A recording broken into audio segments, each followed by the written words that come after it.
Hello and welcome to NewsClick. Today we're going to discuss the events unfolding in Mali and North Africa. On January 11th, the French began a bombardment of northern Mali following what they claim was a mandate from the United Nations. Meanwhile, reports have already come of major civilian casualties in northern Mali, although many of the human rights organizations and the UN have not been able to enter to verify any of the claims. Meanwhile, the conflict in Mali has certainly spilled over into northern Africa. There has been a terrible incident in Algeria. There is fear in other neighboring countries regarding the spillover of the violence. The French seem as if they are not prepared to draw down from their occupation, what might become an occupation.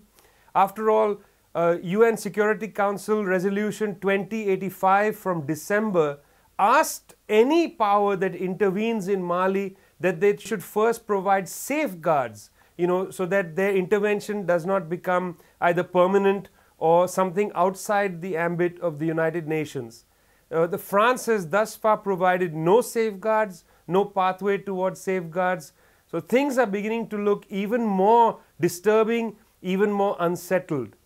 With me to discuss the situation in Mali, to have a conversation with me, is Professor Aijaz Ahmad. Let's have a conversation. Aijaz, what is happening in Mali? What are the French up to?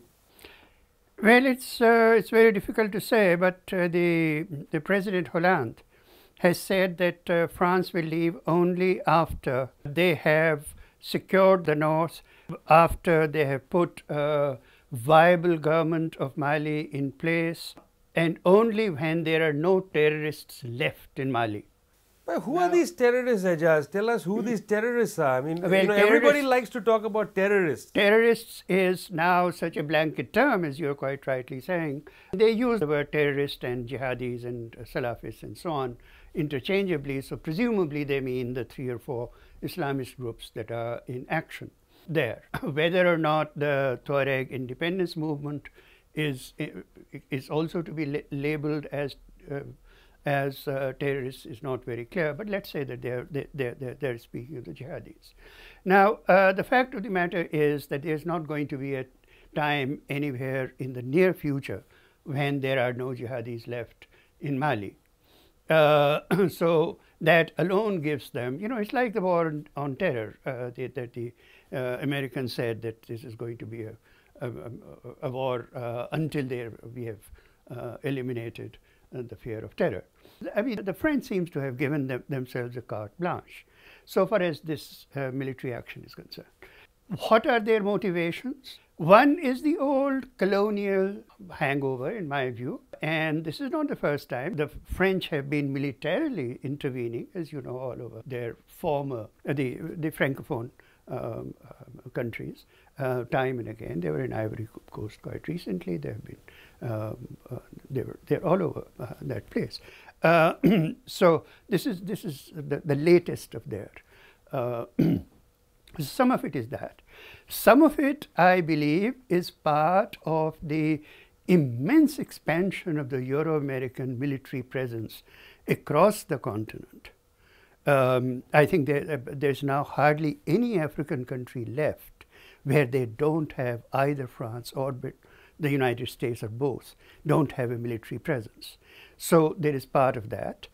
There is the whole issue of the Tuareg land being flush with all kinds of minerals and from uranium to oil to everything else. So there are those long-term interests of that kind.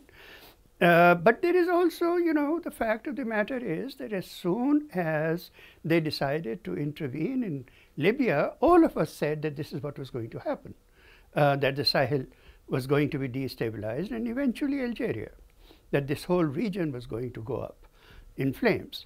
So are the French really prepared for that, to be there for the long haul? I'm not very sure. I think they've probably gone. They're not really knowing what's coming to them. Well, it's not just the French. Remember, the Canadians, of all people, have also said that they want to build bases in Africa. they are building 3 bases in Africa. There are Canadian armed personnel in Africa, and they are operating a gold mine in Mali. So, I mean, when you say Canadian of all people, Canadians have corporate interests in Africa. I mean, one of the things people have been saying is that not only does Europe and the United States enter these conflicts, you know, because they have, say, these kind of humanitarian visions or visions of jihadis floating through their brain, but of course there are resource wars as well. I mean, the question of China's presence in Africa, I think, should not be discounted. The fact that the French are reliant on nuclear energy and nearby Niger and Mali are producers of uranium. I mean, these things are part of the equation. Mali is still not really a producer of uranium, but there are said to be quite vast uranium deposits there. And they are also in the Tuareg country. But I would actually put it the other way. I mean, in terms of priorities, I think these are essentially resource wars for which the jihadi business is being used. That is my view. Otherwise, the so-called jihadi threat in Mali is not so great that you need this kind of internationalization of intervention. It's not only the French, the British, the Germans are giving them backing. French special forces have been in Mali since the summer. American special forces have been there since at least the summer. And not only that, the Americans have been training the Malian military. In fact, the coup conducted in 2012 was led by a captain who was, you know, whose own sense of his role in North Africa is this, that when the ECOWAS, when the West African states wanted to send troops into Mali, he was averse to that, but he welcomed the French intervention. You know, this is the character of the Malian military today. But you know, something that interests me very much is that the US and the French have been training troops all over Africa all this time. Correct. And when it comes the time for the United Nations or somebody to say, you need an African force, they seem always unprepared to fight. The only thing they have been trained to do apparently is to make coups. You know, wherever they train people, you know, I mean, in Afghanistan, after all these years, 10 years, it is said that 1 out of every 28 battalions is now able to fight without the Americans. Correct. You know, it takes them 10 years to build 1 battalion out of 28. Same thing is happening in Africa. So actually, all of that training, in my view, is to create a pro-American elite in the armies, which can be used to capture the state. Yes, I mean, you know, that is patently true in Mali. You know, Mali, of course, has had a terribly sad political history. In the 1990s, it had a democratic president come to power, Alpha Omar Konare. Mr. Konare went to the United States, went to the Europeans. You know, he was not a left-wing leader. He was a moderate liberal. He asked for the loans that Mali had from a previous dictatorship. He asked for them to be forgiven, you know, so-called odious debt. The Americans and the Europeans said, nothing doing, you have to pay it down, which of course, you know, hamstrung Konare's government. He was in such a bad position that in the early 2000s, he was forced to take a former IMF official as his prime minister. And that was the end of the democratic experiment in Mali. You know, so the United States, the French and others who destroyed Mali's one opening to create some kind of liberal democratic system, of course, would like all that to be forgotten. And all they would like us to concentrate on is the few towns in northern Mali where the very hardcore Salafites are putting forward an agenda against music, breaking some shrines, etc. You know, no doubt that that's a very disturbing thing for those people there. But it's only a very small part of the story. There is the Algerian story, the Algerian security services role. Yeah, we can go on about how bad the West is and all that. We know what their media is doing and so on. First of all, these Salafis are much worse than just doing a few shrines or something. They have been flogging women and cutting off hands and this, that and the other within the few months that they have been there. Give them 10 years and how It would far be they'll terrible. go Yeah. is Yeah. a different matter. The point is that what you have in Mali is that since the early 1960s, Saudi and Pakistani Wahhabis have come into this country which had a marabouth kind of very mild Islam, and taking this kind of Wahhabi Salafi Islam deep into, and what is now said is that about a fifth of the mosques in Mali are now in the hands of Wahhabis, not only in the north but also in the south. Okay, so the Wahhabi element has been very strong, and then what happens, and that is a very murky story. From Algeria, that 10-year civil war, which the military government eventually won, it is out of that the Salafist elements that took over the Islamic insurgency so successfully in Algeria, who eventually lost. But a lot of them actually went into Mali as they were being driven out. Now, there is a story that the Algerian intelligence services were perfectly happy to push them into Mali so that they got out of Algeria itself, that they have been partly involved in this. It is also true that the Algerian intelligence has been watching the independence movement of the Tuareg and its possible impact on Algeria. So the Algerian element is there. So some of this rise of Islamism of this kind, the Jihadi Islamism, goes back to the effects of the war in Algeria. Algerians won the war inside their own country, but they partly helped, it appears, them to establish themselves in Mali.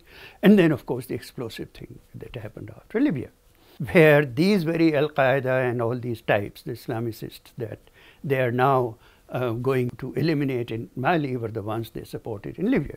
And when the Libyan state collapsed, the weapons of the Libyan state went partly in the hands of those NATO rebels, so-called, who were essentially jihadi types, and some of those weapons came into the hands of the Tuareg. But I mean, the Tuaregs question is also separate from this. I mean, they, as we've been saying, you know, their history is such that they are the Kurds of North Africa. I mean, their position is they are spread across North Africa, across the Atlas Mountains, socially oppressed in most of the countries of Northern Africa. In Mali itself, they've been involved in, you know, at least 100-year fight for autonomy. Certainly. Yeah. The difference between you're quite right, that analogy with the Kurds. The difference is that the Kurdish question was not a creation of colonialism per se. In this particular case, these are countries that were very fiercely colonized, and the Tuareg have been, particularly in Mali in particular, where actually the majority of them actually live. They have some 150-year-old history of fighting the colonialists. Recently, meaning in '62, they began the movement for autonomy, you know, in the... 2 years after independence. 2 years after, but for 40, 50 years, their cry was for autonomy. Right. You know, this is a region that's the size of, well, very large part of Western Europe. Yeah. It's a vast area. You know, they developed their political movements, you know. The Tuareg land of Mali, you know, the whole of Mali is, of course, twice the size of France. But the Tuareg land of Mali is actually territorially larger than France. So you're quite right. It's very large. Huge one, yeah. And you see, they started their struggle for it in 1962, and 4 times there have been agreements on that between the Mali government and them. And the Mali government has in each case reneged on those promises. So the result is that more recently, when this new uprising came in 2012, they, for a period of time, the the National Liberation Movement of the Tuareg of Azawad, as they call it, the region they call it, the National Liberation Movement. For a period of time, for some months, actually talked of an independent state, at one point even declared an independent state, and so on. But now they have gone back to the issue of autonomy. Yeah, their struggle predates the entry of the Islamists, and in a sense, they are hoping it will continue after the Islamists are gone. Still the majority. They are still the majority. The reason why the Islamists have been able to take hold of the whole movement is their weaponry. Correct. Their weaponry, and they're flush with money. They have inserted themselves into their smuggling networks. Yeah, in fact, they were saying that Al-Mukhtar's movement is largely involved in the carrying trade in cigarette smuggling. Cigarettes. He's the head of the cigarette smuggling mafia. Cigarettes, human trafficking, even heroin. Okay. Yes, and kidnapping. They have raised over $1 million just through kidnappings. So they are flush with money, and especially now after Libya, they're flush with weapons. Correct. It is because of that money and that weapons that they sort of came in and sidelined the historic movement, which is the majority movement. Okay, so the French, January 11th, begin to bomb in the north. There are promises from other countries to enter. The British said, we're going to help you. Of course, their plane flew into Paris and then broke down. Right. But that's, has to do with post-war Britain. They've had a sort of cabbage-smelling military for a very long time, tailing the Americans, set them aside. But they've begun this intervention. It seems to me that there's no exit strategy. I'm not sure what they have in mind. Some people are saying this is potentially in Afghanistan. In fact, it's the much larger than Afghanistan in area, a mega Afghanistan. Yeah. There's fear again, as I said earlier, it might spill into Algeria. It's very hard to say what is going to turn out, because the French have not been obliged to come before the Security Council and talk about what they're up to. The French ambassador went to the Security Council on 22nd of January, but basically laid out pabulum. He said, we're fighting the jihadists, it's a war until we crush them. What is going to happen in North Africa? Look, I know you take the Security Council much more seriously than I do. Once the French have talked about jihadis and Islamists and so on, not only the United States, not only Germany, not only Britain, but also Russia. So they basically have a carte blanche, an open season. The question is, what are they, in consultation with their allies, really up to, and what they can do? My sense is that if they try to stay there for a long period of time, as I was saying about Hollande saying, we are there until all the terrorists are gone, if they're dreaming of that sort of thing, they are into a quagmire exactly of the Afghanistan type, which will be terribly destructive for the Malian society, and these few jihadis will in fact come to dominate.